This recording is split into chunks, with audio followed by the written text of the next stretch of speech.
ମୁଁ ନିଜେ ବନ୍ଦୀ ଆଜି ମୋ ନିଜ ଭିତରେ, ମୁଁ ନିଜେ ବନ୍ଦୀ ଆଜି ମୋ ନିଜ ଭିତରେ। କେବେ ହୁଏ ଦିନ କେବେ ହୁଏ ରାତି, ଦେଖିପାରେ ନା ମୁଁ ମୋର ଏଇ ଦୁଇ ନୟନରେ।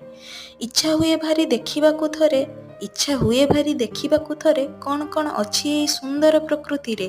କେଉଁ ଫୁଲ ପୁଣି କେମିତି ତା ରଙ୍ଗ, ସଭିଙ୍କୁ ପାଗଳ କରେ ତାର ସେଇ ମନଲୋଭା ମହକରେ। ଶୁଣିଛି ମୁଁ ସତେ କେତେ ପ୍ରଜାପତି, ଶୁଣିଛି ମୁଁ ସତେ କେତେ ପ୍ରଜାପତି ଅଛନ୍ତି ରଙ୍ଗ ବେରଙ୍ଗରେ। କେମିତି ସେଇ ପ୍ରଜାପତିମାନେ ଉଡ଼ି ବୁଲୁଥାନ୍ତି ଏଇ ନୀଳ ଆକାଶର ଗଗନରେ। ସବୁ ଫଳର ସ୍ୱାଦ ପାଇଛି ମୁଁ ହେଲେ, ସବୁ ଫଳର ସ୍ୱାଦ ପାଇଛି ମୁଁ ହେଲେ, ଦେଖିନି କେବେ ସେ ଫଳ ଧରେ କେଉଁ ବୃକ୍ଷରେ। ମନେ ବସି ଭାବୁଥାଏ ସେ ଫଳର କେମିତିକା ପତ୍ର ହୋଇଥିବ, ପୁଣି କେଉଁ ଆକୃତିରେ। ଏସବୁ ଭାବି ମୁଁ ଅଭିମାନ କରେ, ଏସବୁ ଭାବି ମୁଁ ଅଭିମାନ କରେ ସେଇ କାଳିଆ ଠାକୁର ଉପରେ। ଏତେ ସୁନ୍ଦର ପ୍ରକୃତିକୁ ଦେଖିବା ପାଇଁ କାହିଁକି ଶକ୍ତି ଦେଇନାହାନ୍ତି ମୋର ଏଇ ଦୁଇ ନୟନରେ।